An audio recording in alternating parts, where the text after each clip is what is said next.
écoutez Mathéa, ça fait du beau, ça arrange la journée.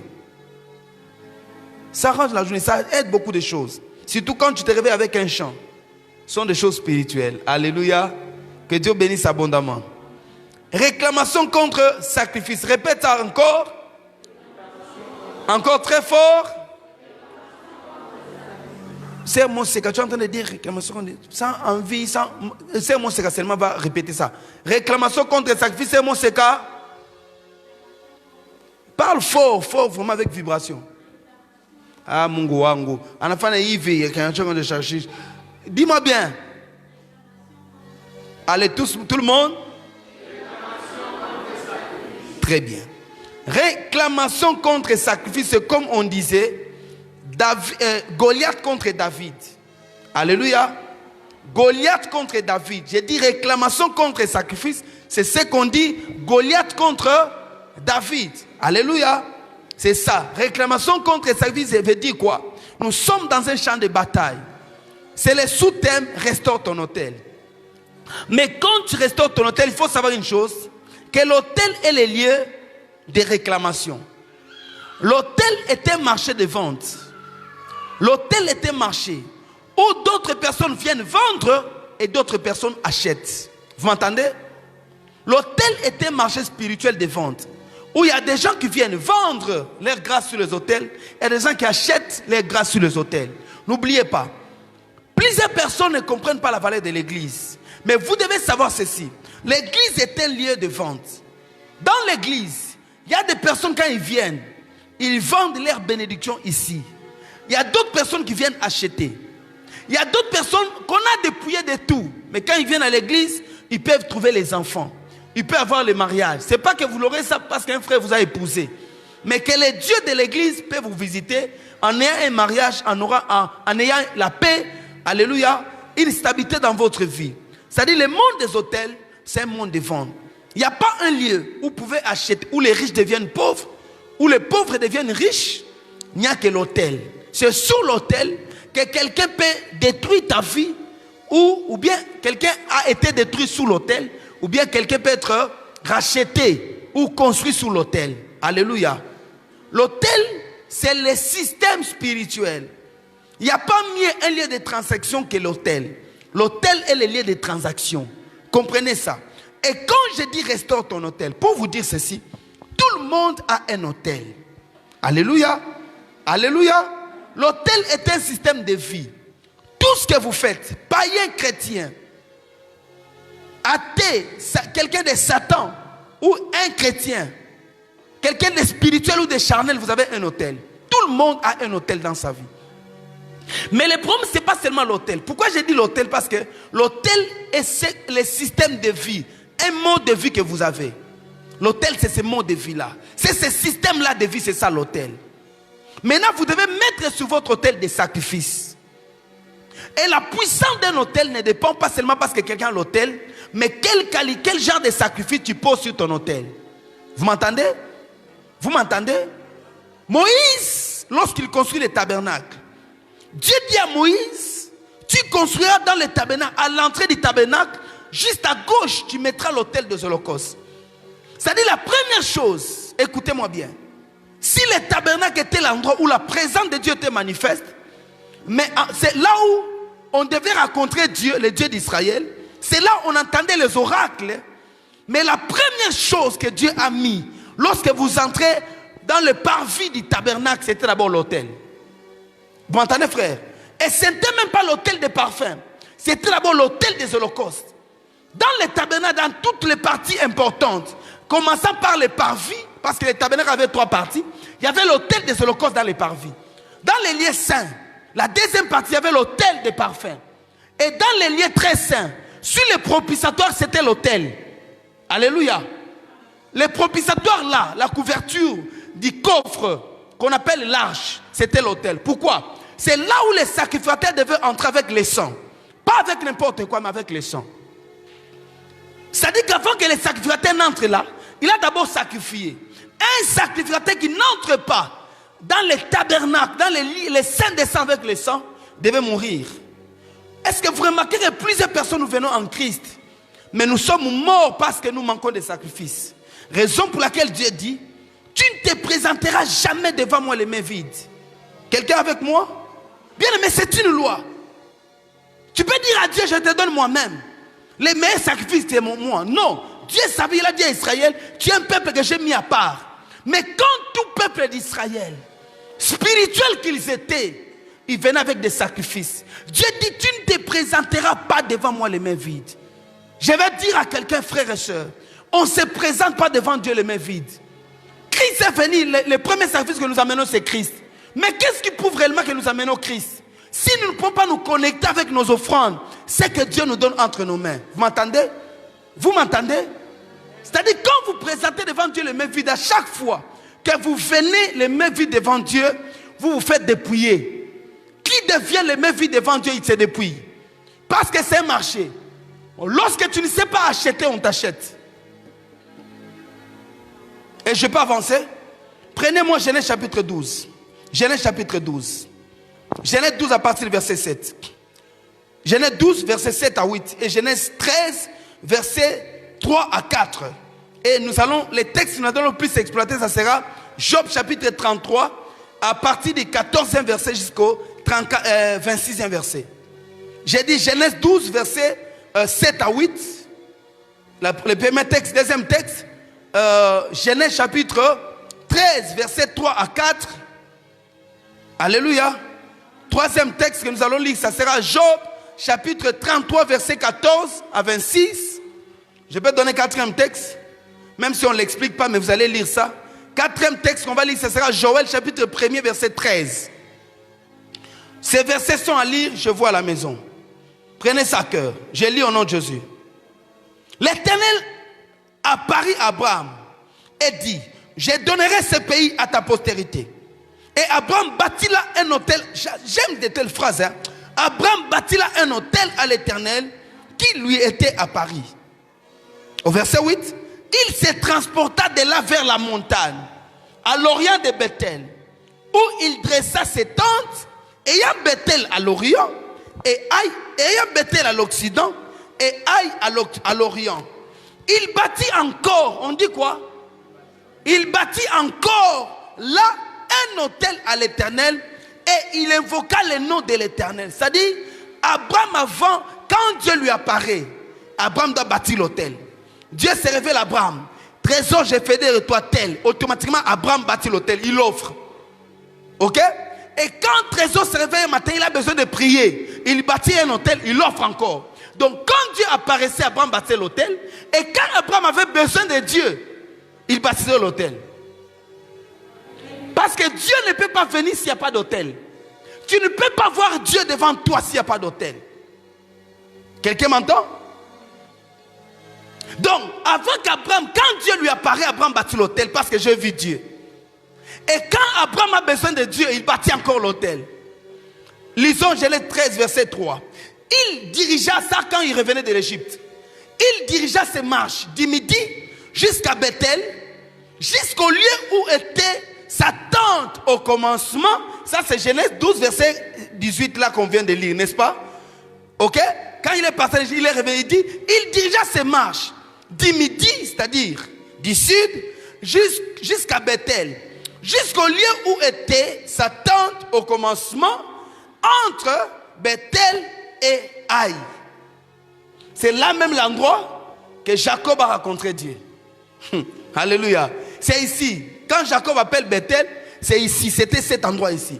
Donc là où Jacob était, ce n'était pas au hasard. Quand il dit ce lieu est redoutable, moi je ne le savais pas. Ce que Jacob ignorait, c'est que c'est ce lieu-là qui était l'autel d'Abraham.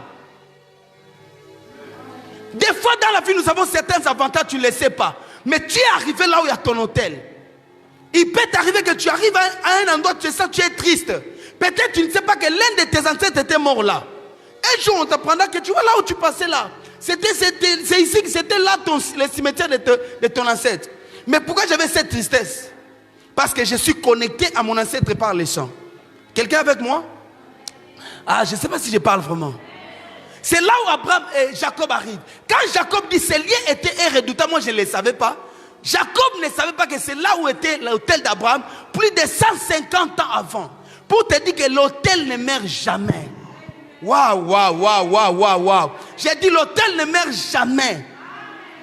L'autel peut résister, les gens peuvent mourir. Celui qui l'a fait peut mourir, mais l'autel reste là. Abraham, beaucoup longtemps avant. Je ne sais pas si Jacob n'avait même pas vu Abraham. Mais l'autel d'Abraham était là. Jacob arrive là, cet autel le réclame. Je prie pour toi, que tes autels te réclament. Que les choses que tu as faites pour Dieu, que cela te réclame. Que les micros que tu as achetés, même si ce micro est déjà détruit, mais que l'autel, l'odeur là te réclame. J'ai dit, du bien que tu as fait à quelqu'un. Allez, là, là, là, là, là, là, là, là. Quelqu'un n'a pas entendu. Tu n'as pas besoin que j'arrive jusqu'à la paix, parce que toi-même, quand je dis le bien que tu as fait à quelqu'un, toi-même tu arrives déjà et tu arraches, tu dis Amen. Oh, j'ai dit que ton hôtel te réclame. Jacob réclamait par un bon hôtel de son père. C'est comme ça, il est bon d'avoir des pères qui ont des hôtels, d'avoir des ancêtres qui ont des hôtels. Non, ce soir, je vais vous parler de bonnes choses, tu vas aimer. Ah, j'ai dit tu vas aimer. Au lieu où était son hôtel qu'il avait fait précédemment, là, Abraham invoqua le nom de l'Éternel. Pourquoi Abraham bâtit des hôtels de temps en temps? Pourquoi chaque fois vous entendez Abraham bâtit l'hôtel, Abraham bâtit l'hôtel? Dans sa vie, Abraham avait bâti au moins ce qui est écrit dans la Bible, 4 hôtels. Alléluia. 4 hôtels au moins. Mais il revenait sur ces hôtels.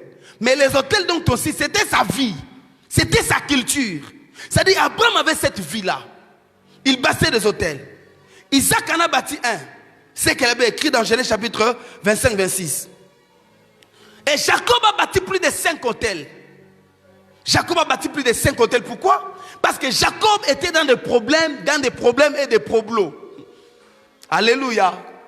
Tellement qu'il avait... Isaac était un homme paisible. Isaac, son père, avait fait beaucoup d'efforts pour lui. Mais Jacob, c'est un enfant qu'on a seulement libéré. Il devait partir. Alors toi qui pars comme ça, tu n'as pas besoin de vivre comme tout le monde. Par rapport à la dimension de ton combat, ne regarde pas ton grand frère qui est paisible dans son mariage. Toi, tu peux avoir des combats différents de lui. Tu te dis quoi? Je dois battre. J'aime la race de Jacob. Jacob, toute sa vie était des hôtels. Pourquoi? Parce que Jacob est la personne qui a beaucoup souffert. Lorsqu'il arrive en Égypte, il dit, mes années sous la terre ont été moins heureuses. Mes années ont été moins heureuses. Ça dit, mes pères ont été heureux plus que moi. Moi, j'ai connu beaucoup de choses. Alléluia. Quand vous connaissez la dimension de vos combats, tout le monde peut être silencieux dans l'église sauf toi. Parce que tu sais d'où tu viens. Parce que tu sais quels sont des efforts à faire. Tu peux être au milieu des amis. Tu regardes leur vie, vous ne savez pas qui ils sont. Peut-être ils sont des Isaac. Les Isaac sont des enfants qui ont eu des pères comme Abraham. Mais toi, peut-être tu es Jacob. Jacob a sa vie. Jacob, sa vie est remplie de luttes et de batailles. Jusqu'à ce qu'il doit changer son nom. Mais comment tu chantes tes noms? Tu chantes tes noms avec des autels. C'est comme ça, ne te compare pas de quelqu'un, même si vous êtes né, tu es né après lui. Oh, lui c'est ma soeur. Oh, nous prions dans la même église. Oh, nous sommes des tels. Nous avons un même père spirituel. On peut avoir les mêmes pères spirituels, mais sans avoir un même ciel. Frère Joël, vas-y. Pourquoi Abraham bâtit des hôtels? Parce que la vie est remplie de réclamations. Abraham bâtit des hôtels, pourquoi? Parce que la vie est remplie de réclamations. La vie de l'homme est remplie de réclamations. Les réclamations ne viennent pas de Dieu. Parce que les réclamations sont comme des tentations. Les réclamations sont quoi?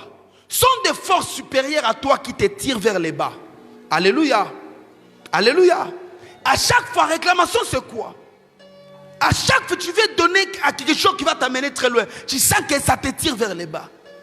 Réclamation, c'est comme quoi? Tu es grosse, tu es enceinte. À chaque fois, ta grossesse pousse. Tu sens qu'il y a une force qui te pousse à avorter. Je ne veux pas avorter, mais il y a une force qui m'amène à avorter. On te dit, hein? Le col s'est détaché. Tu vois ça? Les réclamations comme les avortements. Réclamation, c'est quoi? J'ai un salaire. Mais je n'arrive pas, chaque fois j'ai 100 $. Il y a quelqu'un qui m'a là dans ma maison. Je dois envoyer l'argent à tel endroit. Réclamation, c'est que j'avance un peu. Mais à tout moment, ça me tire derrière. C'est-à-dire, c'est comme un fil de vent qui compte. Tu veux faire un pas de plus, mais ça te dit non, non, réclamation. Toi, viens ici, rentre ici. Et écoutez-moi. Plusieurs nations, plusieurs familles sont réclamées. Alléluia. Tout le monde dans la vie il y a une force qui les réclamera toujours à un moment donné de sa vie. Quelle que soit ta sainteté, quelle que soit ton intimité, tous dans la vie, il y a toujours une force de réclamation. Beaucoup de personnes que vous voyez qui ne réussissent pas, pourquoi?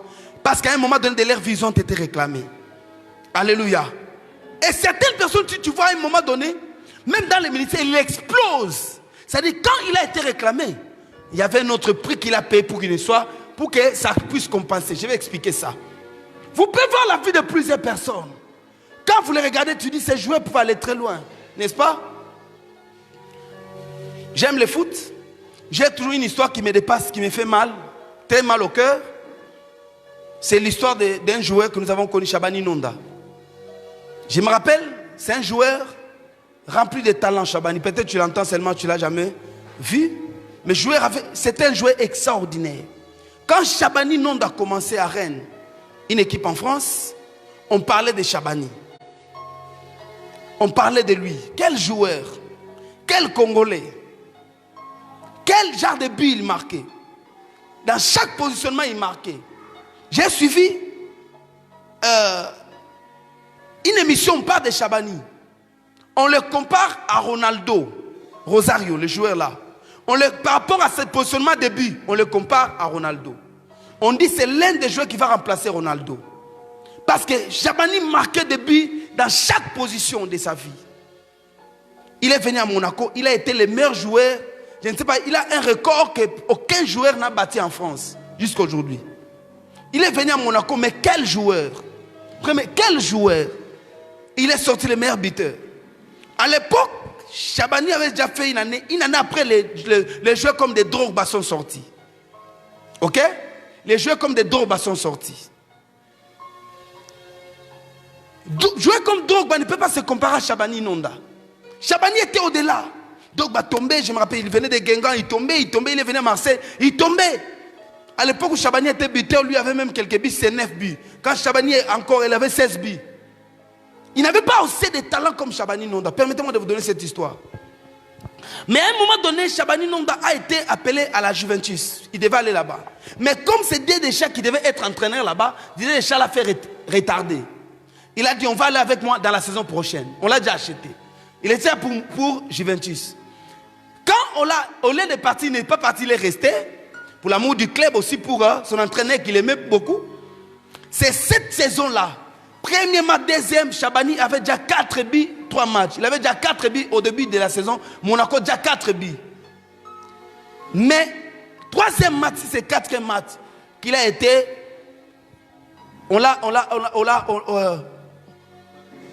Pardon? Pardon? Bon, lui me dit quoi? Bon, peut-être il a fauché. Mais c'est ce qu'elle lui dit. C'est ça. Amen. Et Shabani Nonda a connu ces coups-là. Il a été blessé par un joueur aussi noir.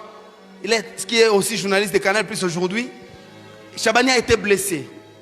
On a amené Shabani. Depuis lors, on l'a opéré par les mêmes docteurs, parce que les mêmes problèmes que Ronaldo avait connus, les mêmes docteurs, on a dit, après un moment, on retrouve que Shabani, quand on l'avait opéré, c'est ça ce qu'on raconte, comme il n'avait pas changé d'instonalité, on lui avait laissé une mèche sur sa cuisse. Et à chaque fois qu'il revenait, un match, 2 matchs, pouf, un match, 2 matchs, pouf. Jusqu'à ce que le joueur qu'il était, le Shabani Nonda s'est éteint comme ça. Parce que quand on l'a opéré, après l'âge avancé déjà, il avait beaucoup perdu dans sa vie. Mais je regarde, je me dis, si Shabani avait régné, Shabani était même l'idole de certains joueurs comme des Eto'o. Tu vois là où ils sont arrivés, même des Drogba. Mais Shabani était quelqu'un qui faisait peur. Mais il n'a pas pu aller loin. Même nous avons vu des Drogba être, aujourd'hui on les considère comme l'un des meilleurs Africains. Mais qui n'avait pas assez de talent. Je suis venu dire à quelqu'un, écoutez-moi très bien. La vie, on ne réussit pas dans la vie seulement à cause des talents. Les talents c'est comme la beauté. Les talents c'est comme un diplôme, une intelligence. Mais la vie ne réussit pas seulement à cause de ça. Il y a plusieurs choses. Les talents peuvent être comme un don que Dieu te donne. Tu peux avoir la connaissance, bien prêcher, bien parler devant les gens. Ça s'appelle les talents. Alléluia. Mais la vie ne réussit pas seulement parce que vous êtes talentueux. La vie ne réussit pas seulement parce que vous êtes belle. La vie ne réussit pas seulement parce que tu parles bien. Il y a plusieurs choses spirituelles qui font que l'homme réussisse. Raison pour laquelle Ecclésiaste dit, la course n'est pas seulement aux agiles. C'est-à-dire la victoire dans la course, ce n'est pas seulement les agiles qui remportent. Pourquoi je dis ça? Parce que dans la course, normalement, qui doit remporter la course? C'est celui qui est le plus rapide. Mais la Bible dit que même le plus rapide, la course n'appartient pas seulement au plus rapide. La Bible dit, le savoir n'est pas seulement aux sages. Mais si le savoir n'est pas donné aux sages, qui seront sages? Mais la Bible dit, le savoir n'est pas seulement, le pain n'est pas seulement ceux qui ont la force de travailler, aux vaillants. La victoire n'appartient pas aux vaillants. Tu peux être fort, mais tu ne gagnes pas dans ta vie. Alléluia. Et on peut avoir la connaissance, les choses qu'on fait, mais on ne gagne pas dans la vie. Combien tu peux voir une amie avec qui tu as grandi, qui n'était pas si belle que toi, mais qui trouve un mariage facilement, mais pas toi? Parce que la vie a certains secrets qu'on apprend. Dis-moi amen. Ces genres de secrets, on les trouve dans l'hôtel, frère. Si tu comprends ces messages, il y a des choses que tu feras, des choses que tu ne feras plus jamais. Et des fois, tu deviendras humble. Ne pense pas que si vous avez Fati au pouvoir, c'est parce que tu serais de tes opposants. Non, non. C'est-à-dire qu'il y a comme je dis quoi? Il y a des temps et des circonstances qui constituent la réussite de quelqu'un. Alléluia. Les temps et les circonstances doivent se croiser avec l'opportunité pour que l'homme réussisse. Parce que tu peux avoir la grâce, mais si tu n'as pas l'opportunité que quelqu'un te voie. Alléluia. S'il n'y avait personne pour amener David devant Saoul, comment David allait faire tomber Goliath? Tu penses que David était le plus fort en Israël? La seule personne qui avait l'intimité avec Dieu? Non, mais parce qu'il y a quelqu'un qui l'a amené là. Les temps et les circonstances ont rencontré l'opportunité. Je suis en train de prier pour ta vie. Laisse que le temps te soit favorable. Que la vie te soit favorable. Que les choses te plaisent. Bien aimé, on ne réussit pas seulement parce qu'on est la jolie fille du quartier. On est ce qu'on est. Moi, tu vois, moi là. Non. Combien de femmes sont belles mais sont prostituées? Pensez que tous ceux qui sont prostitués, c'est à cause de l'argent? D'autres personnes parce qu'ils ont des crises spirituelles dans la vie. Alléluia. Les pasteurs, combien de pasteurs craignent Dieu? La réussite dans le ministère, moi j'ai appris, ce n'est pas seulement la crainte de Dieu. Bien aimé, détrompons-nous. Tu peux voir quelqu'un, mon Dieu, je ne veux pas en parler. Parce qu'il y a des sacrifices que tu fais. Tu regardes quelqu'un d'autre, il ne fait même pas ça. Toi, tu te dis, on va aventurier vraiment. Tu l'entends prêcher, tu dis, il prêche quoi? Tu sens même pas l'onction en lui, tu sens rien en lui. Tu sens seulement un homme seulement qui s'élève, qui parle. Il parle seulement même lui-même, des fois tu te dis, est-ce qu'il comprend? Il ne comprend pas. Mais tu vois, il réussit dans la vie, papa. Quand les temps et les circonstances rencontrent l'opportunité, ça marche pour quelqu'un. Les temps et les circonstances te seront favorables. Désormais, à partir de ce soir, de la même manière qu'on a déconfiné, laisse que tout de toi soit déconfiné aussi. Que les temps et les circonstances te soient favorables. Comment vous voyez les gens se détruire dans la vie? Pensez que tous ceux-là qui ont des enfants, qui n'ont pas de père, qui ont des enfants, peut-être qui ont été engrossés, ils ont été prostitués. Vous pensez à ça? Parce que toutes les filles mères sont des filles qui ont livré leur vie. Il y a des gens, les jours où on les défrôlait, les mêmes jours il a été grosse. Les mêmes jours, peut-être au salon, les gros sont experts. Mais comme elle a été. Parce que les temps et les circonstances ont été mauvaises pour la personne. Est-ce que vous m'entendez? C'est raison pour laquelle, ça c'est une leçon qu'il faut retenir. Dans la vie, quand tu réussis, sois humble. Dans la vie, quand tu vois quelqu'un qui ne réussit pas aussi, sois humble. Ne légifère pas seulement. Ne compte pas sur toi. Compte sur la grâce de Dieu. Quelqu'un me dit amen. Mais le secret de tout ça se trouve où? Ça se trouve devant les autels. Chaque personne, à un temps de sa vie, a été réclamée. Je vais commencer maintenant. Vous savez que Satan lui-même a été réclamé. Satan est ce qu'il est pas à cause de lui. Satan a un démon qu'il a réclamé. Satan aussi. Toi tu penses que Satan n'est pas le propriétaire du mal.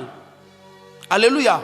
Le mal c'est le mal. Mais Satan a incarné le mal. Pourquoi? Parce que Satan a été réclamé.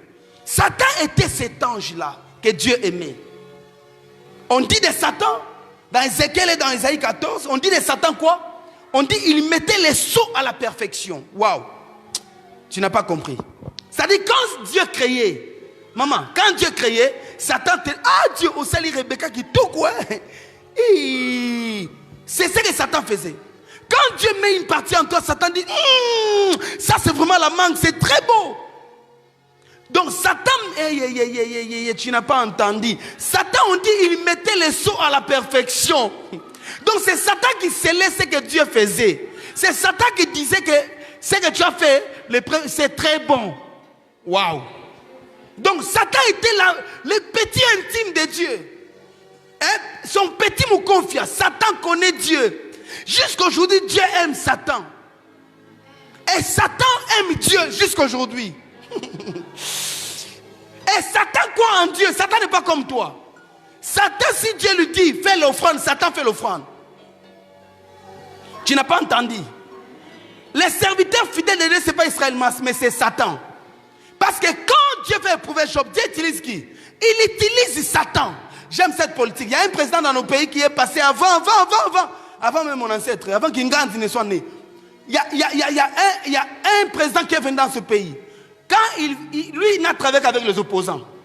Oh, vous les fragilisez, tu te mets des bruits. Il prend seulement dans l'opposition. Premier ministre, il les poste. C'est comme ça Dieu. Je vais te donner une technique. Si tu veux réussir, utilise tes ennemis. Tu réussiras mieux. Satan était celui que Dieu aimait. Mais un jour, la Bible dit, Satan a été réclamé par l'orgueil. C'est l'orgueil qu'il a réclamé. Satan n'a pas couché avec une femme. Satan, c'était juste l'orgueil. Donc l'orgueil est venu, l'orgueil lui a dit, tu peux être comme lui, non? D'ailleurs, toi, tu fais ça, mais lui ne fait pas. Tu peux être comme Israël Mas, non? Quand Satan regarde, il regarde le trône, il dit, oh! Il lui-même s'est dit, je monterai. Je m'asserai sous son trône et je serai comme lui. Satan a été réclamé par l'orgueil. L'orgueil est plus fort que toi. Alléluia. L'orgueil est plus fort que toi. Certaines choses qui entrent dans nos vies, ça entre par orgueil. Quand tu deviens orgueil, des fois tu ne le sais pas. Quand les épaules montent, tu ne le sais pas que je monte. Raison pour laquelle dans la vie, plus tu montes, il faut regarder en bas. Tu regardes, et je suis encore les pieds sur terre ou bien je suis en train de balancer. Parce que plus tu montes, plus tu deviens vulnérable. Plus Dieu te bénit, plus la vie devient déséquilibrée. Quelqu'un m'entend? Satan a été réclamé par l'orgueil, voilà ce qu'il est devenu. Il a quitté de Lucifer qui veut dire l'astre brillant. La Bible dit, il mettait le sol à la perfection. Il marchait au milieu des pierres étincelantes. C'est lui qui était l'auteur de l'adoration, tout ce qu'on donnait à Dieu. C'est lui qui était en train de contrôler tout ça. Mais quand Satan est devenu orgueilleux, tout l'a quitté. Aujourd'hui, nous l'appelons Satan, qui veut dire accusateur. Mais il s'appelait Lucifer, qui veut dire l'astre brillant. Ok? Comme tu parles, Mi-Gabriel, donc tu peux donner naissance à un enfant, tu donnes le nom de Lucifer. Ce n'est pas un nom satanique. Lucifer, c'est Dieu qui lui avait donné. Parce qu'il avait dit astre brillant. Alléluia. Aujourd'hui, il est Satan, diable, diabolos, chétani, l'accusateur des frères, les malins, les méchants. Tu peux donner des noms, tout ce que tu donnes. Alléluia. Mais il ne l'était pas. Il était un astre brillant. Raison pour laquelle fais attention avec toi-même. Fais attention avec des réclamations. Deuxième personne, je ne vais pas en pêle-mêle. Adam a été réclamé. Adam n'a pas chuté parce qu'Adam était comme ça. Adam l'avait dit d'Adam. Adam, son père était Dieu. Adam, sa tante était Dieu. Adam, sa maman était Dieu. Dieu était son ami. Dieu venait le visiter chaque soir, Adam. Adam était à côté de Dieu. Si aujourd'hui on peut parler des liens de famille, Adam n'avait pas de liens de famille. Si à Lyon on peut parler des liens de famille pour Adam, tous les liens de famille d'Adam venaient de Dieu. Parce que c'est Dieu qui était son ancêtre. Sa source était Dieu. Comment le mal peut se retrouver en Adam? N'est-ce pas? Mais Adam a été réclamé. Adam a été réclamé. On lui a proposé seulement de manger. L'obéissance, il a chuté. Il n'est plus ce qu'on pensait de lui qui devait être. Aujourd'hui, il avait dit, par un seul homme, toute l'humanité a été condamnée. Nous vivons sous cette condamnation à cause d'Adam. Alléluia. Qui d'autre je peux encore vous parler? Caïn n'était pas un mauvais enfant. C'était un bon enfant pour son père et sa maman. C'était le premier-né. Caïn, qui était un homme fort. Caïn était un cultivateur. Un homme fort. Caïn est l'initiateur des autels dans la Bible. Le premier autel dont on parle, le premier sacrifice, c'est de Caïn. N'est-ce pas? Mais qu'est-ce qui se passe avec Caïn? Caïn a été réclamé par la jalousie. Seulement la jalousie peut briser ta vie. La jalousie peut arrêter ta destinée. Caïn a jalousé son frère. Tu regardes Joël comment il joue au clavier. Tu dis, moi aussi je vais jouer comme lui. Alléluia. Parce que Dieu l'a béni. L'église est remplie de jaloux. Alléluia. Seulement la jalousie qui a provoqué l'irritation en Caïn, qui a tué son frère, on l'a maudit. Réclamation. Alléluia. Alléluia. C'est le truc pourquoi Cham était le fils de Noé. S'il était cadet, voilà comment on aime les cadets. Mais Cham a été réclamé par l'unité de son père. Juste parce qu'il a eu l'envie de voir. Tu ne peux pas voir. Même s'il voyait par inadvertance. Mais il n'avait pas le droit de le dire. Alléluia. Il peut garder ça pour lui. Mais il a eu le luxe d'aller raconter. Sam Yaka. Père Kunakota Lababor. Tout ça, ça l'a détruit. Un père sous l'ivresse, quand il s'est réveillé, il a maudit son fils. Cham, sa vie est détruite. Alléluia. Alléluia. On l'a classé comme esclave des esclaves de ses frères. Cham. On dit, tu seras l'esclave des esclaves de tes frères. Tu sais, quand je lis ces versets, ça me fait mal. Hein? Ça me fait mal. Vous savez, parmi les populations de la terre, tu peux dire les premières populations sur la terre, c'est telle population. Deuxième, c'est telle population. Troisième, c'est telle population. Les esclaves sont des Chinois et des Indiens. Maintenant, remarque maintenant. Après les Indiens et les Chinois, qui sont des esclaves et des esclaves des Indiens? Tu as la réponse. C'est clair. Sur la terre, les peuples qui dominent, ce sont des peuples sémites, les fils de Sem. Aux États-Unis, tous ceux-là que tu vois sont des sémites, les fils de Sem, sont des Israélites. Alléluia. À la NASA, les experts qui sont là-bas sont des Israélites. Vous entendez? Il y a un Israélite ici, un petit comme ça, qui a fait quoi? Il a épousé la fille de Trump. C'est-à-dire les Israélites sont forts. Ce sont eux qui ont inventé Mastercard et consorts. Ils n'ont pas les champs, mais ils exportent. Ok? Les histoires que nous avons de vivre frais et consorts. Les tomates, ça vient d'où? Sont déjà super intelligents. Parce que Dieu les a bénis. Vous m'entendez? Après eux, il y a des gens qui descendent aussi. Vous descendez, vous trouvez les Européens. Vous descendez, vous trouvez les Chinois, les Indiens qui sont des travailleurs en Europe. Après, mettez-vous. Vous classez, non? Mais cette malédiction sur toi n'aura pas lieu parce que Christ est mort à la croix. Amen. Tu me dis pas amen, pourquoi? Parce que tu crois à ça. Jésus est mort pour nous arracher de ça au nom de Jésus. Quelqu'un m'entend? Quelqu'un est avec moi? La vie est faite de réclamations. Qui d'autre peut encore vous parler? Qui voulez-vous? Ésaïe, réclamé par Gite la faim. Ésaïe avait faim. Tu vois, tu peux vendre ta destinée. Tu peux vendre ta destinée parce que juste tu as besoin d'argent. 10 $ seulement peut coûter à ta vie. 10 $ qu'on va te donner. 50 $ seulement peut coûter à ta vie. À cause de chercher les minervales, ça peut coûter à ta vie. Esaïe pensait que si je ne mange pas, je vais mourir. Il n'allait pas mourir. Si tu ne fais pas cet acte-là, tu ne mourras pas. Tu ne sais pas en le faisant qu'est-ce que tu es en train de pratiquer. Tu ne sais pas sur quelle réclamation tu t'appuies. Combien de personnes peuvent pleurer aujourd'hui parce que seulement un moment de plaisir, quelques minutes, qui a détruit toute sa vie. Raison pour laquelle avant de s'engager, il faut réfléchir. Dis-moi amen. Dis-moi amen. Le diable est un voleur de destinée. Il te soumettra à une petite erreur. Il te met un crochet automatiquement. Quand tu rates, tu ne sais pas. Quand Esaïe a perdu le doigt de Ness, Esaïe était Esaïe. Avec la même odeur des habits, avec les mêmes couleurs des habits. Il partait à la chasse aussi, il ramenait les choses. Il ne savait pas que plus tard, ce que j'avais fait là va me réclamer. Quelqu'un avec moi? Ce n'est pas le même jour qu'on mange les braises que les dents deviennent noires. C'est après quelques temps, bien aimé. Quand tu vis, contrôle ta vie où tu mets ton pas. Réfléchis. J'ai dit à un frère ce matin, ne mange pas tout ce qui est sous ta table. Un homme qui connaît ta destinée ne mange pas tout. Joseph, la femme de Potiphar, était belle. Si Joseph couchait avec cette femme, qu'allait être Joseph? Il allait être un esclave, mais libre dans la maison. En train de se réjouir aussi avec la femme de Potiphar. Alléluia. Il y a certains travaux qu'il allait être exempté. Mais Joseph a vu sa destinée. Il a dit, ma liberté plus que ce que je vais faire. Plusieurs personnes, tu vois là où Joseph a été réclamé. Si Joseph pratiquait ça, il y a quelque chose qui allait les retenir. Vous m'entendez? Est-ce que vous m'entendez, frère? Est-ce que vous m'entendez? Certaines personnes pleurent ce matin, ce soir. Mais certaines erreurs que nous avons pratiquées qui nous ont menés jusque-là. Tu peux condamner Dieu, mais la vie c'est toi-même. Tu peux dire que Dieu ne m'aime pas, Dieu t'aime. Mais le monde spirituel ne répond pas à ce que toi tu penses.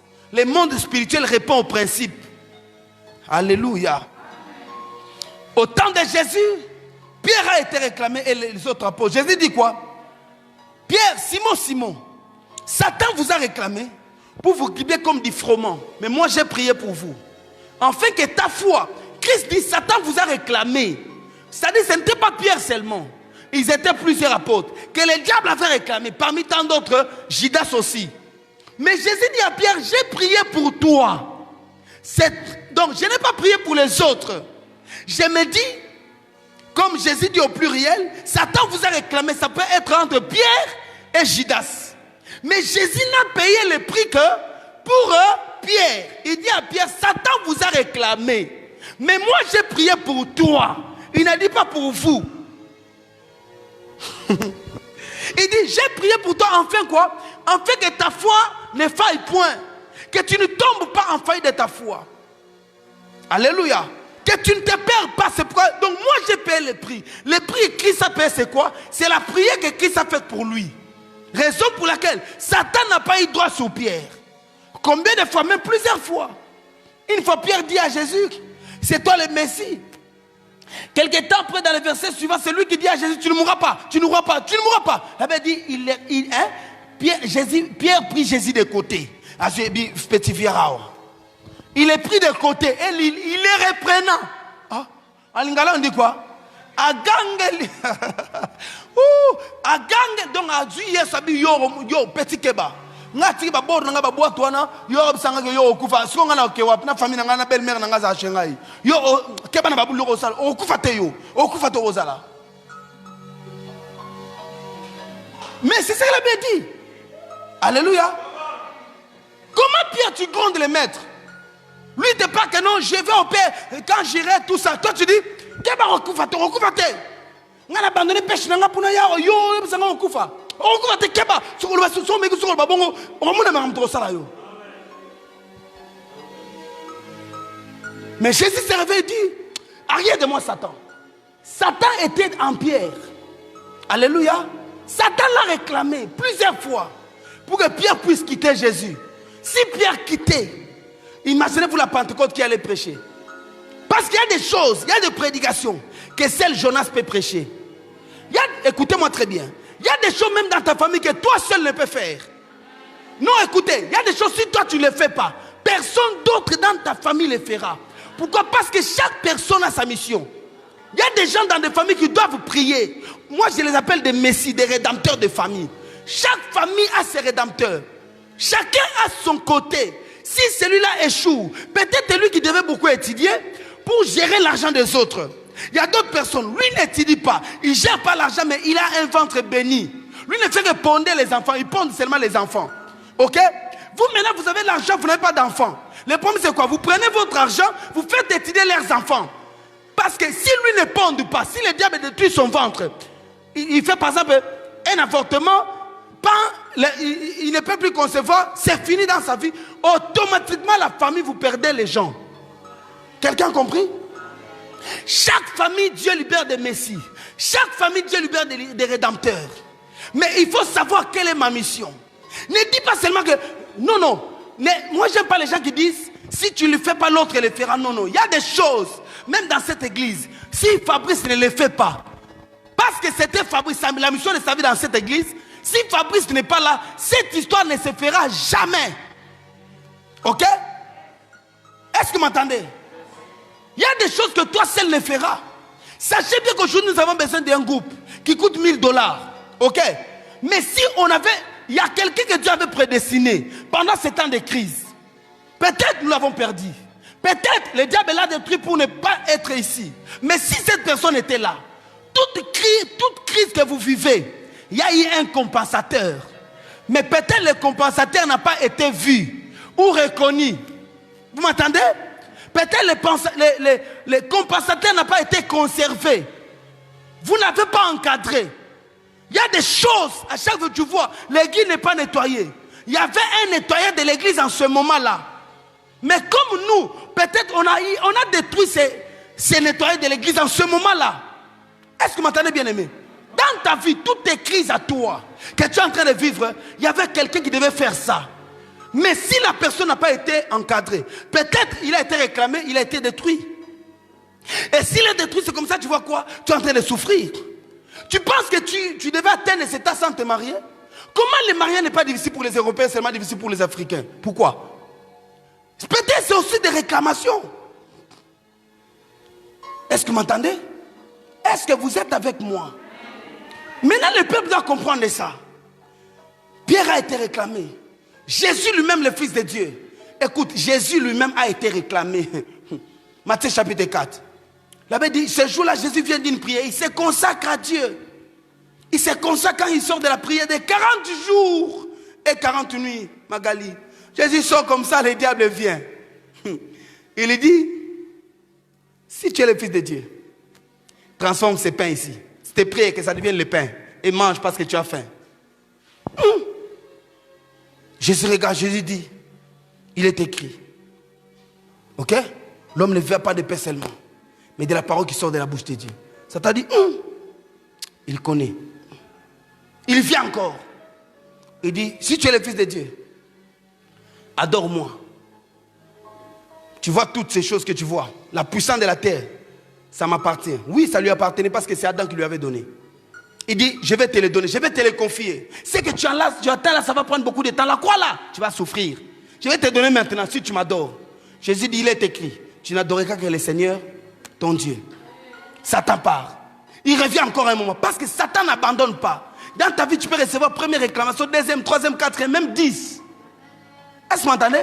Satan part, il revient encore, il dit, La Bible dit, il fait monter. Comment il a fait monter Jésus sur la montagne de Jérusalem? Hein?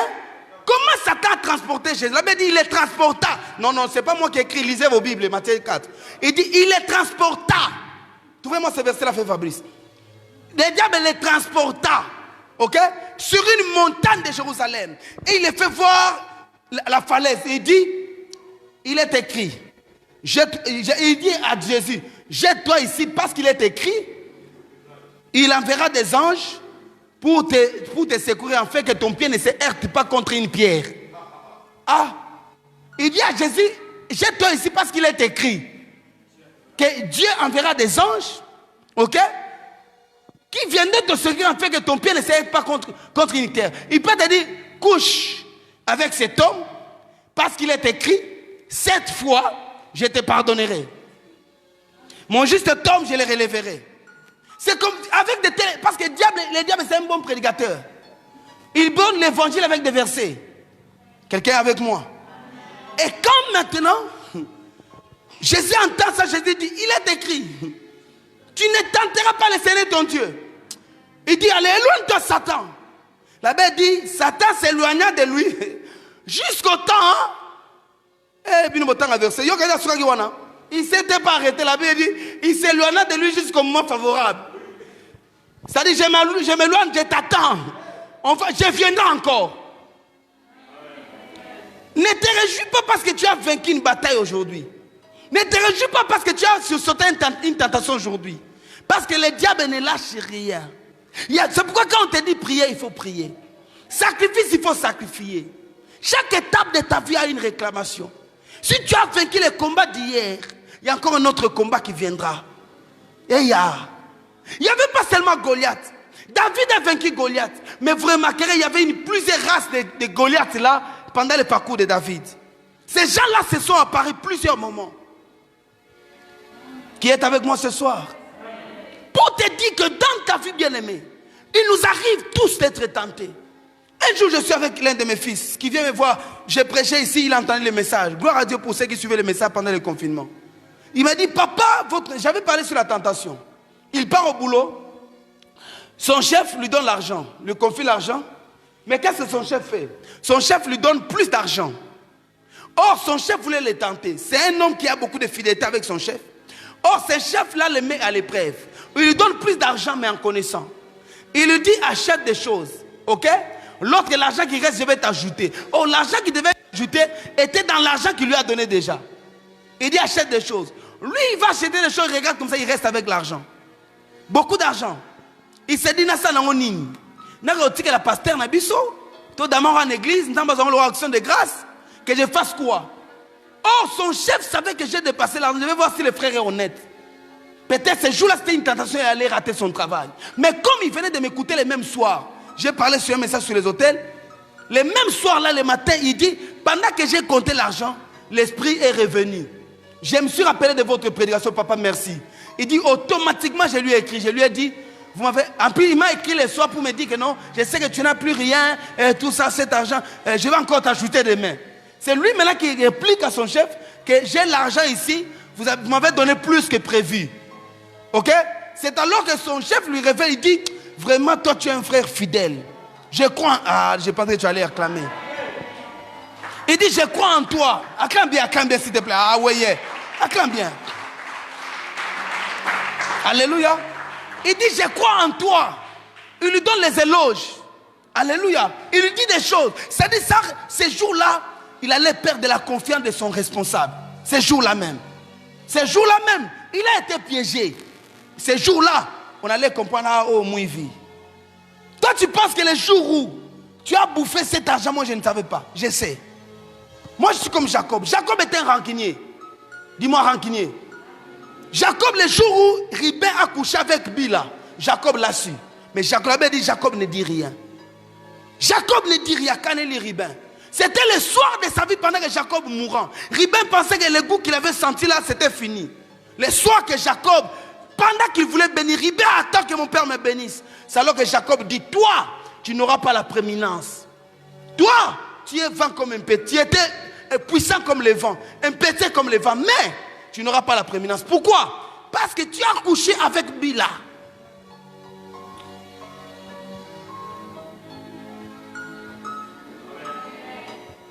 Ribin était déçu, mais le père a libéré parce que ce n'est pas le père qui bénit, c'est le cœur, l'âme du père qui bénit. Ça, ce n'est pas Jacob, c'est l'âme de Jacob qui bénit.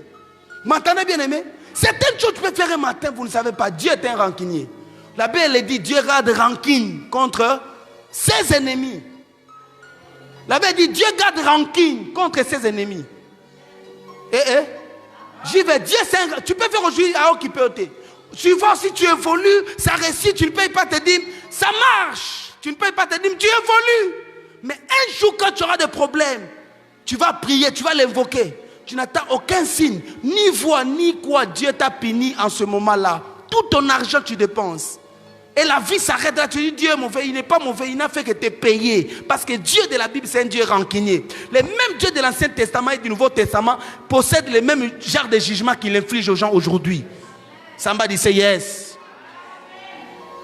Pour savoir quoi, la vie chrétienne est une vie de principe. Ne vivez pas comme tout le monde. Ne faites pas comme tout le monde. Même quand vous en avez l'opportunité, vous ne savez pas, c'était peut-être votre réclamation. Tu peux dire seulement la dernière fois, mais la dernière fois là, tu ne sais pas. La dernière fois là, qu'est-ce que tu es en train de payer? J'ai prié Dieu de te préserver. J'ai dit, je prie Dieu de te préserver. Crains Dieu à tout moment dans ta vie. Parce que la vie est faite de réclamations. Fabrice, tu entends? Tu ne sais pas. Peut-être chaque fois qu'on t'envoie, tu obéis. Mais une fois, pendant qu'on t'envoie là, tu dis, ah, je suis fatigué, je ne fais pas. Peut-être c'était le jour de ta bénédiction. C'est comme ça la Bible dit, fais le bien, sème le matin, sème à midi, sème le soir, car tu ne sais pas quel est ce que tu avais sémé va pousser. Sème à tout moment, tu ne sais pas. Là, cette semence va rencontrer quelle opportunité. Fais du bien aux gens malgré on t'a déçu, on t'a fait du mal. Fais du bien, tu ne sais pas. Continue à faire ça, ne dis pas que j'avais déjà fait, ne dis jamais ça. Parce que tu ne sais pas, Abraham passait des hôtels, pourquoi? Parce que dans chaque étape de la vie d'Abraham, il y avait des réclamations. Abraham savait que son père était un sorcier. Le père d'Abraham, Terach était un sorcier. Sachant toutes ces choses, Abraham voit sa destinée et dit, je vais faire des semences. Alléluia. Et maintenant, quand il y a une réclamation, qu'est-ce qu'il faut faire? Lorsqu'il y a une réclamation, il faut un contrepoids. Dis avec moi un contrepoids. Il faut un contrepoids. Le contrepoids qui pallie aux réclamations. Allez, Chatarouma Yakarababosa. Le contrepoids qui pallie aux réclamations, c'est quoi? C'est les sacrifices. Dis avec moi sacrifice. Ah, ça c'est très bon. Dis avec moi encore sacrifice. Nous avons été réclamés en Adam. En Adam, nous sommes pécheurs. En Adam, nous sommes des personnes destinées en enfer. Parce qu'Adam, notre père, notre ancêtre a péché. Nous sommes tous condamnés. N'est-ce pas? N'est-ce pas? Tous en Adam, tout homme qui naît, tout homme est un pécheur. Raison pour laquelle ne prêche pas l'évangile qui dit que les enfants sont des anges. Il y a des enfants bébés mais démons. Alléluia. Il y a des bébés qu'on a mis dans le ventre. Un démon déjà ensorcelé dans le ventre de sa maman. Ils sont comme ça. Il y a un enfant, un petit enfant qui regarde la nudité de sa maman. Ok? De tels enfants sont des enfants qui révèlent les signes de la prostitution. Et toi tu vas dire l'enfant c'est un ange. Non. Pourquoi? Parce que l'homme quand il naît sous Adam, l'homme naît dans Adam, nous naissons avec les 100 pécheurs. Alléluia. Nous naissons avec les 100 pécheurs. Et ces 100 pécheurs peuvent nous attribuer un jugement comme Adam. Si seule voie qui vous nous permet d'aller vers Dieu c'est Christ. Comme nous étions condamnés, réclamés en Adam, maintenant Dieu devait donner sur la balance un autre sacrifice qui est Jésus. Dieu devait prendre le seul fils qu'il avait. Comme le seul Adam qui existait sur la terre, Dieu a pris son fils et l'a mis sur l'autel qui s'appelle Jésus. Jésus est le sacrifice que Dieu a donné pour les humains. Parce que nous avons été tués dans le sang d'Adam, mais nous devons être soignés en Christ. Alléluia. Christ est cette réponse-là. Si Adam est la réclamation, Jésus est le sacrifice. Le combat entre Adam, c'est Adam et Jésus. Adam nous a condamnés, Jésus nous justifie. Waouh. Je pensais que tu allais dire amen. Quand les hommes te condamnent, le sacrifice de Jésus te justifie. Quand les hommes se moquent de toi, le sang de Jésus te justifie. C'est à cause de Jésus que nous sommes ce que nous sommes. Aujourd'hui, on peut se lever, on dit, je suis fils de Dieu. Moi, je suis fils d'Abraham. À cause de qui? Jésus l'avait dit, nous sommes bénis de toutes les bénédictions, ok? De toutes les bénédictions dans les lieux célestes en Jésus-Christ. Nous sommes bénis en lui. Grâce à Jésus. Jésus est la réponse à la réclamation. Mais comment est-ce que vous, tel que vous êtes là? Parce que plusieurs réclamations, vous ne les savez pas. Quand vous rêvez, vous ne savez pas. Comment est-ce que tu peux compenser tes réclamations? C'est par un sacrifice. Lis Proverbe chapitre 13, verset 8. Proverbe 13, verset 8. Ah, je ne sais pas si je vais vous enseigner sur Job. Hein. Si je ne vous enseigne pas, on va aller le jour prochain. Proverbe 13, verset 8. Je m'arrête là, mais Job, je vais vous expliquer parce qu'il y a beaucoup de choses. On va en parler le jeudi, d'accord? Job 33, ça sera bon. On va en parler le jeudi. J'ai dit, Proverbe 13, verset 8. Qu'est-ce que la Bible dit? La richesse, je veux que tu lises ça bien. Vous savez, vous lisez la Bible, vous lisez la Bible vite, on l'aura révélation. La Bible dit ceci, Job, Proverbe 13, verset 8. La richesse d'un homme sert, ajoutez, la richesse d'un homme sert des rançons pour sa vie. Ok? La richesse d'un homme sert des rançons pour sa vie. La partie B dit quoi? Mais les pauvres n'écoutent pas la réprimande. La première partie dit, la richesse d'un homme sert des rançons pour sa vie. N'est-ce pas? Est-ce que quelqu'un a compris? Papa Blanchard, ne fais pas les efforts, mais regardez. La rançon, c'est quoi? La rançon, c'est un prix à payer. On me dit, Fabrice a tué un homme. Il mérite 10 ans de 20 ans, parce que ces derniers temps, on est dans les 20 ans. Fabrice, on l'avait nommé directeur du cabinet, il a volé l'argent. 58 millions de dollars, n'est-ce pas? Alors, Fabrice mérite la prison. Le juge Bakeng l'a condamné, il mérite la prison. 20 ans de prison, n'est-ce pas? Fabrice mérite la prison parce qu'il a volé. On dit, pourquoi tu ne mérites pas la prison? Il faut quoi? Il faut qu'on trouve quoi? 50 millions que tu avais volé. Or, Fabrice, les 50 millions, il a déjà bouffé. Il a épousé beaucoup de femmes qui l'ont puisé l'argent, n'est-ce pas? Tout est fini. On dit, on doit trouver 50 millions. Moi, maintenant, je viens. Moi, je suis un boss. J'ai autant d'argent, vous voyez? J'ai dit, Fabrice, c'est mon fils. Je veux qu'il ne soit pas en prison. Alors, la prison coûte combien? Pour qu'on puisse racheter sa prison, ça coûte combien? On me dit, une année pour la prison, c'est par exemple 5 000 $, ou bien 5 millions de dollars. Nous calculons 5 millions de dollars, fois 20, ça nous donne combien? 100 millions, je pense. Ok? Je pense 100 millions, n'est-ce pas? 100 millions de dollars. Moi, je prends les 100 millions. J'ai dit, n'amenez pas Fabrice en prison. Prenez les 100 millions ici, qui va compenser les 20 ans de prison et les travaux forcés, vous prenez ça, mettez ça dans la caisse de l'État. C'est-à-dire, les 100 millions représentent la rançon. Vous êtes avec moi? Allez avec moi. Alléluia. Les 100 millions, c'est ce qu'on appelle la rançon. De l'autre côté, il y a la vie de Fabrice. Parce qu'on dit, la richesse d'un homme lui sert de rançon pour sa vie. De l'autre côté de la balance, il y a quoi? La vie de Fabrice. De l'autre côté, il y a quoi? 100 millions. Maintenant, si on voit qu'il n'y a pas un 100 millions, c'est-à-dire que Fabrice tombe en prison. Mais si on met 100 millions, ça fait quoi? Ça pèse la balance, c'est ça, la balance, ok? Ça c'est prison, ça c'est 100 millions. Et si on met la prison, s'il n'y a pas 100 millions là-bas, ça va faire quoi? Ça descend, alléluia. Mais si vous mettez 100 millions, ça fait quoi? Ça s'équilibre parce que 20 ans équivaut à 100 millions. Vous avez compris? De l'autre côté, vous avez la vie de Fabrice qui est en péril. De l'autre côté, il faut 100 millions. Les 100 millions, c'est ce qu'on appelle la rançon. La rançon, c'est le prix de la rédemption pour acheter un esclave. Alléluia. Il y avait un prix comme ça. Mais là, la Bible dit la richesse d'un homme lui sert de rançon. Pour sa vie. Raison pour laquelle la vie du pauvre est en danger. Suivez-moi très bien. La vie de celui qui n'a rien est en danger. Chaque personne dans sa vie a une quantité de richesse que Dieu lui verse. Qui doit compenser dans des moments de réclamation. Lorsque vous êtes réclamé, de l'autre côté, Dieu doit voir un prix à payer. Amen. Maintenant, pour nous, le prix à payer que nous faisons, parce que Christ a donné un prix à payer pour toute l'humanité. Le prix à payer pour nous, étant chrétiens que nous sommes déjà, ok, nous sommes à l'abri, mais ce sont nos sacrifices, nos bonnes œuvres. Les sacrifices que nous faisons, ce sont des prix à payer. Raison pour laquelle je parle avec un frère au bureau aujourd'hui. Ce frère-là a connu un moment difficile. C'est un serviteur que je ne connais pas, je ne l'ai jamais vu en face, sauf qu'il me connaît. Dieu me parle hier soir. Hier soir, Dieu me parle de lui sur Facebook. Je lui ai dit, j'ai besoin de te voir. Il est venu me voir aujourd'hui. Je lui dis, voilà ce que je vis, telle chose. Il était en sanglots au bureau. Il dit, je parais fort, mais je ne sais plus quoi faire. Je ne peux plus servir Dieu tel que je suis là. Voilà ça. Quand on parle, je dis, voilà cette situation arrive pour telle chose. Dieu me fait voir un ordinateur. Je lui dis, je vois un ordinateur.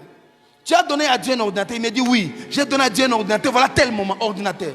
J'ai dit, cet ordinateur était tellement précieux pour toi, tu l'as donné à Dieu. Si tu as survécu, si Dieu m'a parlé de toi à cause de cet ordinateur pour que c'est comme le prix à payer pour toi, ordinateur. Il me dit, oui, j'étais à la fin de mes études, j'ai donné l'ordinateur avec tous les...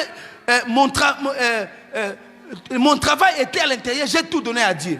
Et j'ai recommencé à zéro. Je l'ai fait la première session, j'ai fait même la deuxième session, parce que mon travail, je l'avais donné.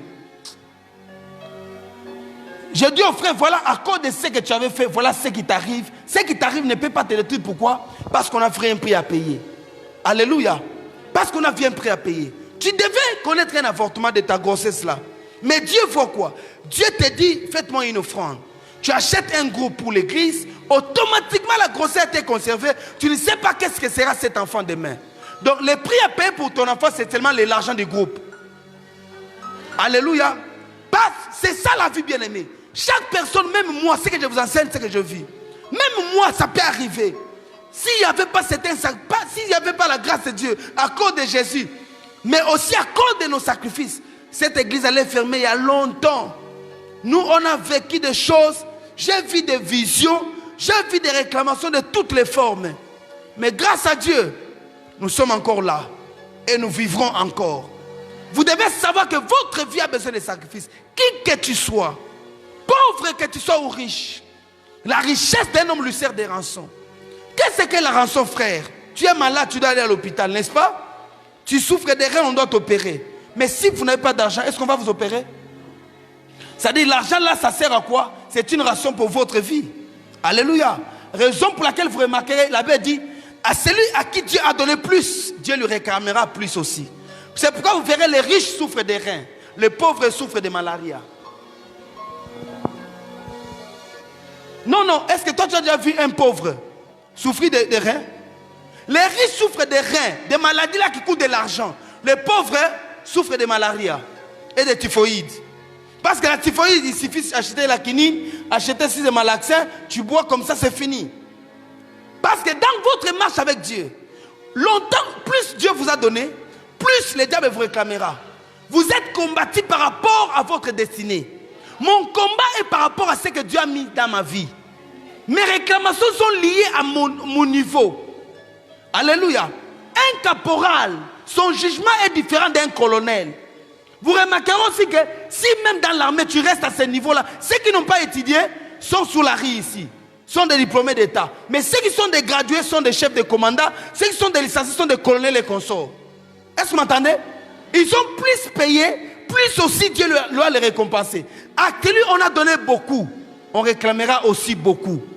Raison pour laquelle, si pour quelqu'un, 10 $ peut être son sacrifice, mais ne paie pas pour toi. Chaque personne, tu regardes le niveau de ta vie. J'ai vu une soeur qui m'a étonné aujourd'hui, qui entre dans mon bureau, qui me dit, papa, je vois cette soeur-là, je ne sais même pas. Je ne m'hésite même pas de lui dire, envoie-moi des unités. Je me dis la vérité. Sont déjà au Talébo. Attends, unité, unité. Mais là, dans mon bureau, il me dit, papa, le dimanche, vous avez dit qu'on doit acheter les groupes. Ok? Mais moi, les soirs là, quelqu'un m'a payé ma dette qu'il avait il y a longtemps. Mon beau-frère. Qui m'a payé la dette, si je 100 combien? Elle a pris 100 $. Donc, jamais n'a prié que c'est on a payé 100 $. Je vous dis la vérité. Elle m'a donné 100 $. Elle me dit, papa, 100 $ pour un groupe, tout son groupe. Tu vois les sacrifices? C'est cette personne qui ne travaille pas. Cette fille-là qui peut acheter une robe. Cette fille-là qui peut acheter encore cabello, il y a 100 $, dans l'église. Danger. Alléluia. Cette fille-là qui doit se faire belle, mais qui ne s'occupe pas de ça, elle dit 100 $, c'est sa fille. J'ai lui regardé, j'ai dit, à cause de ma robe, à bien là, dimanche. À Dendi, l'église, et Bethléem, quoi. Mais elle dit quoi? Je mets ça sur l'autel. Pensez-vous que Dieu est naïf?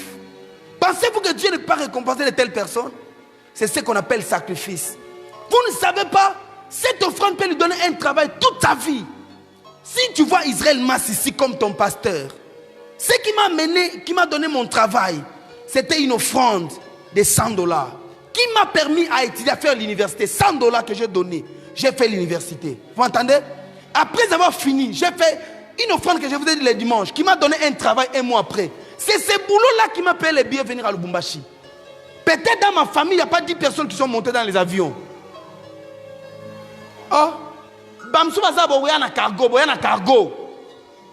Bamsou Bazabo, il y a un Kananga. Au Betapé, combien? 80 jours dans le Kananga na bateau. N'est-ce pas? N'est-ce pas? Mais moi, je suis venu avec une enveloppe d'argent. Ok? Une enveloppe d'argent, tu viens, prise en charge, hôtel, tout. Tu viens comme responsable d'une société. Tout jeune. Est-ce que tu m'entends? Est-ce que tu m'entends? Parce que pourquoi? Un enfant pauvre, un enfant de la rue abandonné, un garçon qui dormait à l'église, qui fait une offrande à Dieu. Ne joue pas avec ce monde. J'ai dit ne joue pas. Ne joue pas avec ces choses ici, ma soeur. Ne joue pas avec ta vie. Il y a des offrandes qui parlent de toi. C'est grâce à ça, ça arrive. Je suis venu ici, je me suis marié avec ma femme. Nous sommes restés avec l'argent dans la poche. Elle est témoin. On s'est marié avec l'argent reste dans mes poches. L'argent en dollars. Je ne dis pas, ce ne sont pas des 1000 $, plus dans ma poche après mariage. Mais quand toi tu te maries, les faire partent partout. Pourquoi? Parce que tu ne sais pas faire des offrandes, des bonnes offrandes à Dieu. Quand je le faisais, je n'avais rien. Il n'y avait aussi rien, pas de bruit. Le ciel ne devenait pas obscur. Le ciel était comme ça, j'étais comme ça. Ok? Avec les boutons sur le visage, avec ma forme là, avec les coudes, avec les habits là qui ne tiennent pas. Est-ce que tu m'entends? Quand je le faisais, il n'y avait aucun bruit. Mais Dieu savait à quel moment de ma vie, si jamais on trouvait cette rançon, je n'allais pas peut-être pas avoir un rejeton. Hein? Rejeton allait venir peut-être à 35 ans. Hein? Rejeton allait venir à beaucoup d'années. Hein? Parce que quand vous n'avez pas de sacrifice très tôt, votre vie est retardée. Raison pour laquelle quand Dieu parle comme ça, il faut se réveiller. Je vous ai prêché l'image, j'ai laissé mon message. Parce que quand je prêche ça, je ne fais pas les appels de fond. Quand je prêche ça, j'aime que les gens activent la grâce dans leur vie. Alléluia. Alléluia. J'ai des témoignages, même ici, je peux vous donner. Dieu est Dieu bien-aimé. Vous ne savez pas. Les sacrifices pour vous amener en quoi? Quand vous êtes réclamé, la Bible dit, la richesse d'un homme lui sert de rançon. Lisez Joël, je vais m'arrêter là. Merci beaucoup. Joël 1er verset 13. Joël 1er verset 13. Karabo Shatalabayara. Seigneur, donne-moi un cœur et dispose-moi à demeurer dans ce domaine, à faire encore des sacrifices. Père, j'ai prié. Aide-moi, Seigneur, que je ne sois jamais surpris. Que ma vie soit sensible aux autels, que je les bâtisse encore. Au nom de Jésus. Karabo Shete. Prends Joël chapitre combien? Premier verset 13. Qu'est-ce que la Bible dit, frère? Qui peut nous lire ça?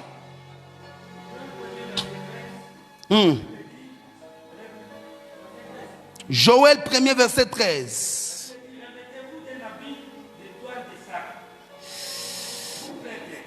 Come on, come on.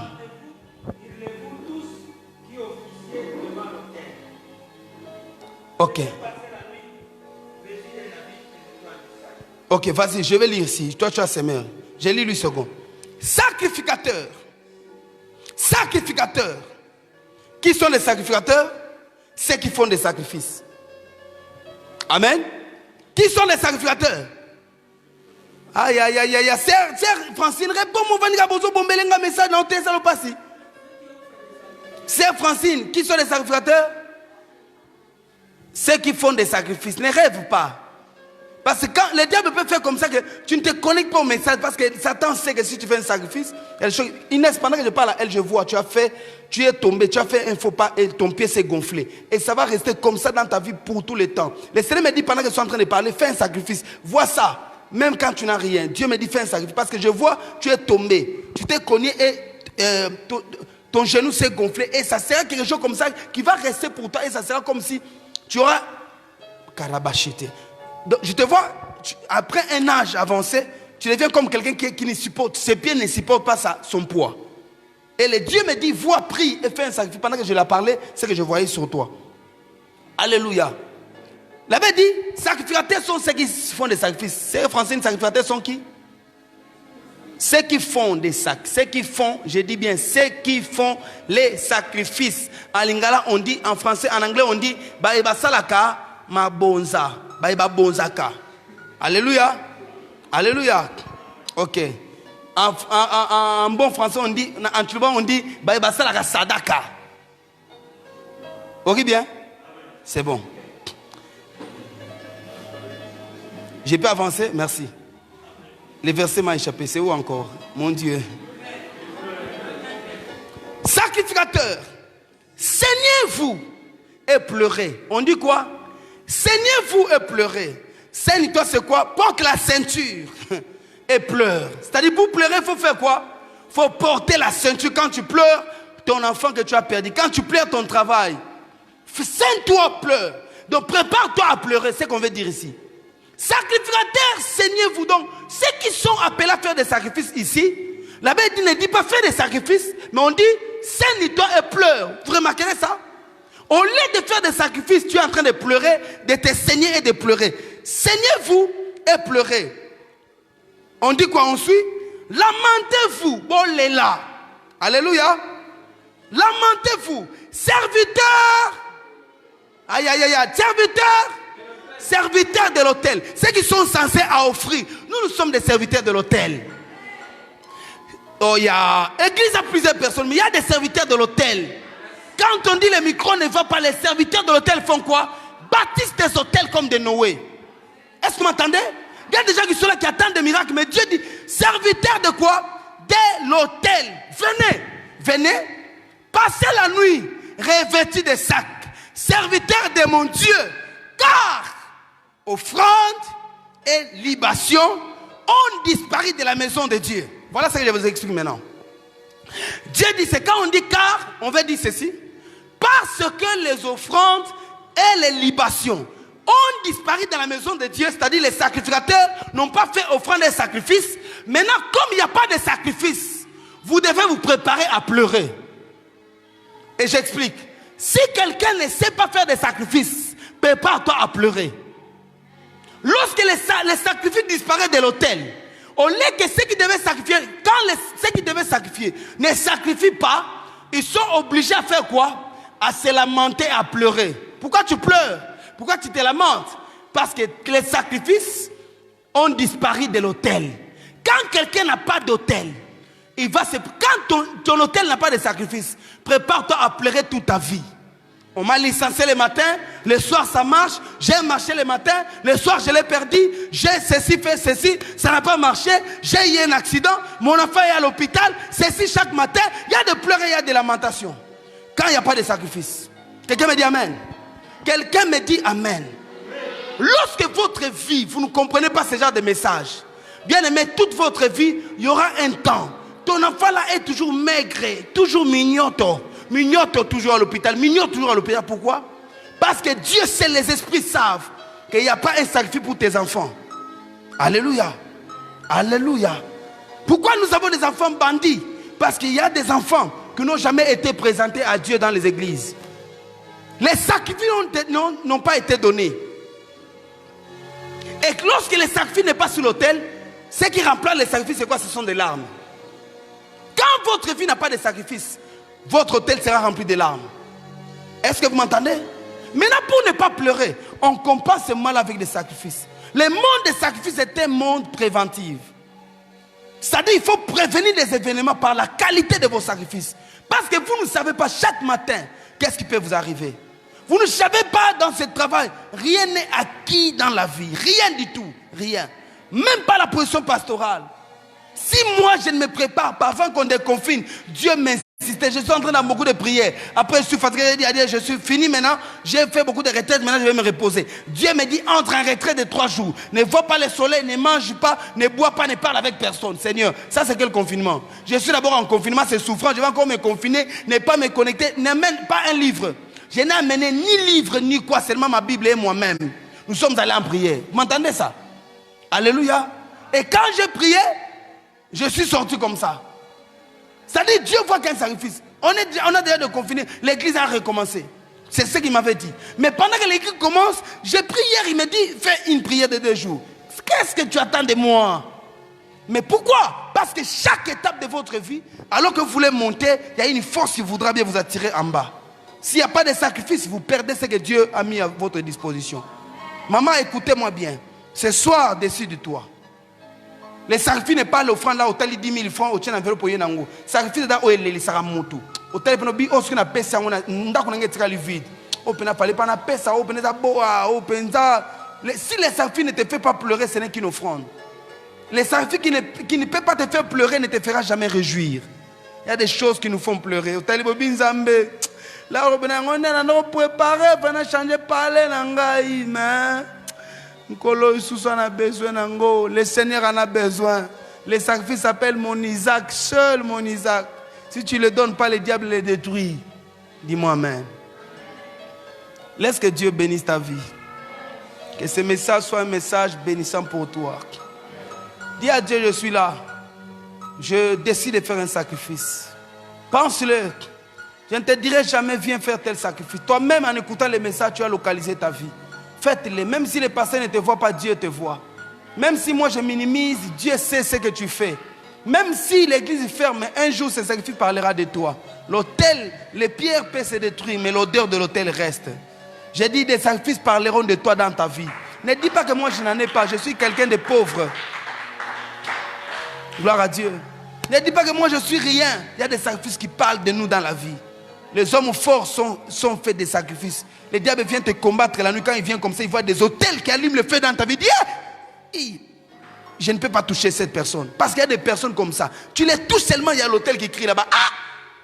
On veut te licencier. Ah! Ça crie. Ah! Parce que les sacrifices parlent pour nous. Ton sacrifice porte ta voix. Ton sacrifice te défend partout, même quand tu es innocent. Même quand tu es coupable, les sacrifices, ils ont bondé la yo. Les sacrifices te défendent, maman. Partout tu passes, laisse une trace. Bâtis un hôtel. Est-ce que vous m'entendez? Plus tu bâtis des hôtels, plus Dieu agit dans ta vie. Je crois à ce message. Je crois en ta vie. Je crois en ton cœur. Vois-toi. Tu as peut-être fait comme cette sœur-là. $100, tu viens, tu dis, papa, tu avais dit avant le dimanche, je dois acheter les groupes. Moi, je donne $200. Moi, je donne le tout pour les groupes. Moi, j'achète ça moi-même. On doit acheter ça. Avec quoi? Avec nos sacrifices. Cette fois-ci, ça parlera.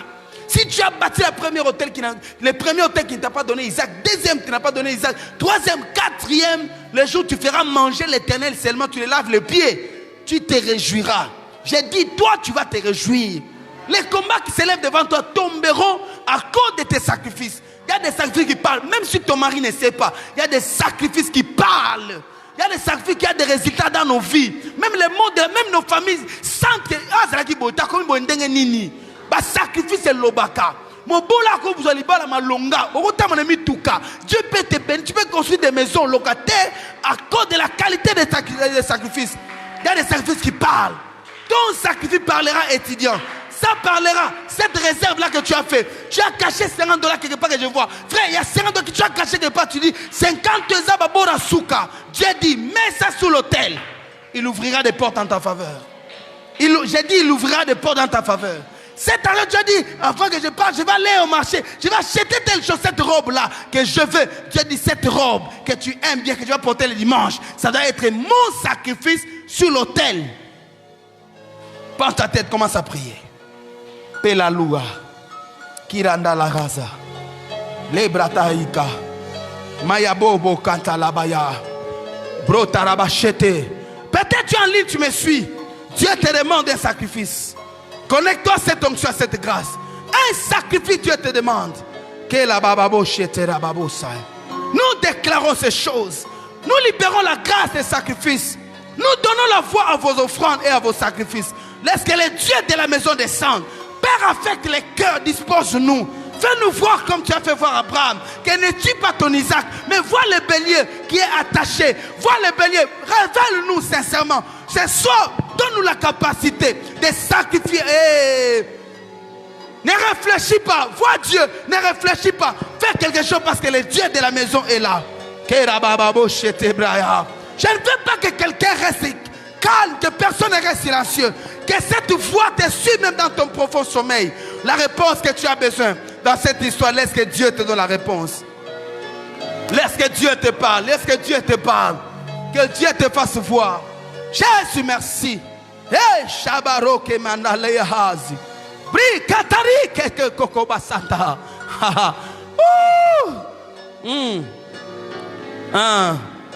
Les barabose. Alléluia. Yibarabosha tabrai. Karia sombe kalia. Eh, Jova.